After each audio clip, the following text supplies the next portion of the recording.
I wanted to give a quick history of the trams that I'm going to show in some of my videos because I've got a collection of tram videos going back to about 2010, and I actually only wanted to put some of the more recent ones on YouTube. But at the same time, I thought I should include a little bit of history because these are all going to be initially Czech trams. So their history is very convoluted, actually.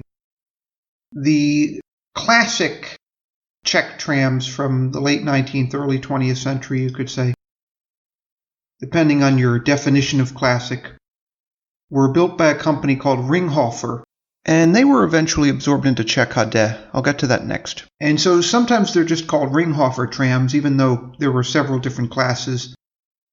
And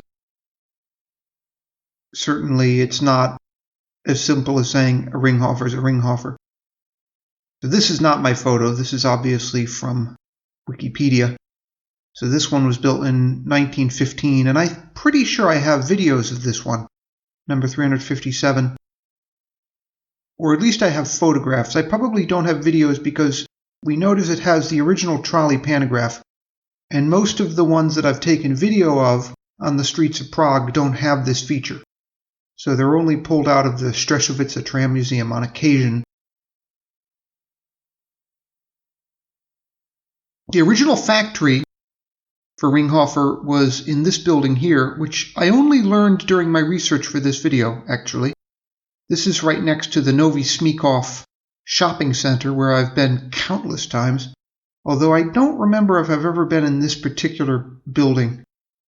Strangely, I think I haven't, actually. And this whole neighborhood looks completely different from how it looked originally when, or you could say, when Ringhoffer were operating the factory in the neighborhood, which included a very large industrial complex taking up most of that neighborhood. The neighborhood is actually older, but they were the ones, you could argue, who built it up. So Ringhoffer were eventually absorbed into Ringhoffer-Tatra in 1936. This is a little bit confusing because Tatra were a completely separate company with a completely separate history. So they could trace their ancestry to this wagon company, Kopřivnická vozovka, I'm probably mispronouncing that. And they ended up eventually becoming the Tatra car company, for lack of a better word. And Tatra survived today as a manufacturer of trucks.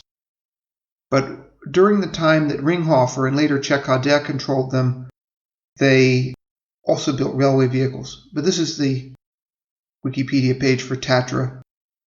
I don't want to waste the whole day on this. But they built a number of fairly iconic designs that are sought after by collectors. This is rear engine, by the way. You can see the intake there. This one's got 4 headlights clumped together there in the middle of the front, but some of these had 3 headlights. I don't know all the history of that. So they're very odd cars. They were favored by the communist regime for their government vehicles because they nationalized the company during the time that they were in power. But if we jump back, Ringhoffer-Tatra ended up being formed in 1936, right there. And they've long been associated also with CKD because Vagonka Tatra Smíchov, formerly the Ringhoffer plant, which I showed you earlier,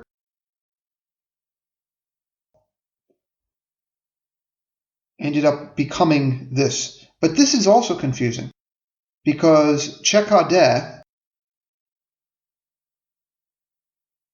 that's even the main CKD site. I have to find the CKD Praha. Yes. So CKD was actually a basically heavy industrial machinery company.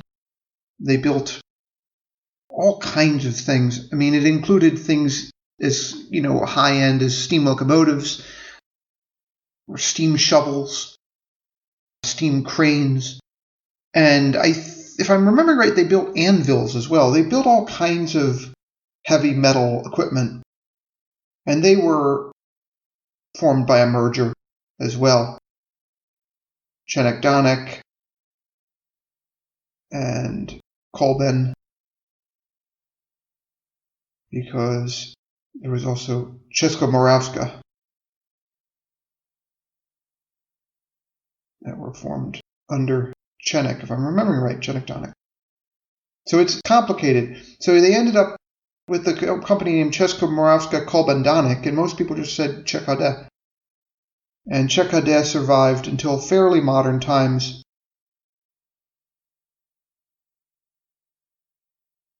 And I'm finding the ultimate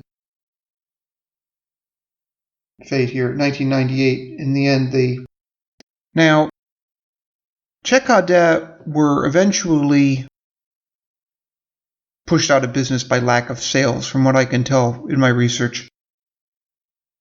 And they ended up under control of this holding company, FITE. And they're relatively inactive. They are helping to develop CKD's old factory in Kolbenova in Prague. But that's taking a long time. They're thinking of turning it into a shopping center. But this is way off topic. I should actually jump back to history of Ringhoffer. So they started out under František Ringhoffer III, and the company ended up being inherited by his youngest son, Hannes Ringhoffer. This didn't last after 1946 because he was prosecuted for involvement in Nazism by the Soviets, which meant they don't even know where he died exactly. He just died in a gulag in Mühleberg.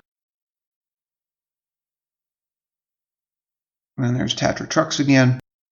Praga was also founded by the Ringhoffers.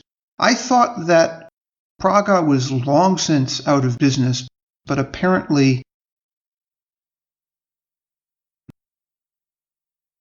Tatra, of course, have survived as a truck manufacturer, but Praga got out of truck manufacturing after the 80s, even though they fielded some prototypes. But nowadays they appear to build very, very high-end sports cars and race cars, aircraft, and go-karts.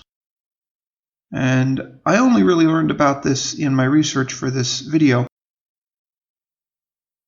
Most of what they've built over the years is better known from the past. So there's one of their classic trucks. The V3S is actually a very common truck in the Czech Republic, but all of them are vintage. None of them have been manufactured recently.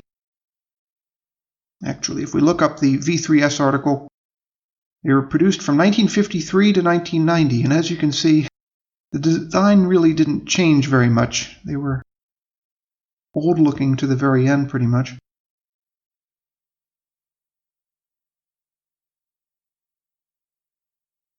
And as I said, there are still a lot of them left. They've held up very well over the years.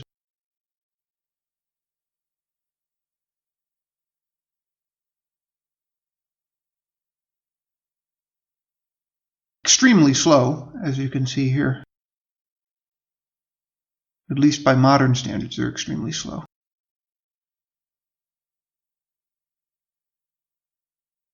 That's one of the newer Praga trucks, but I've never seen one of these in real life, so they're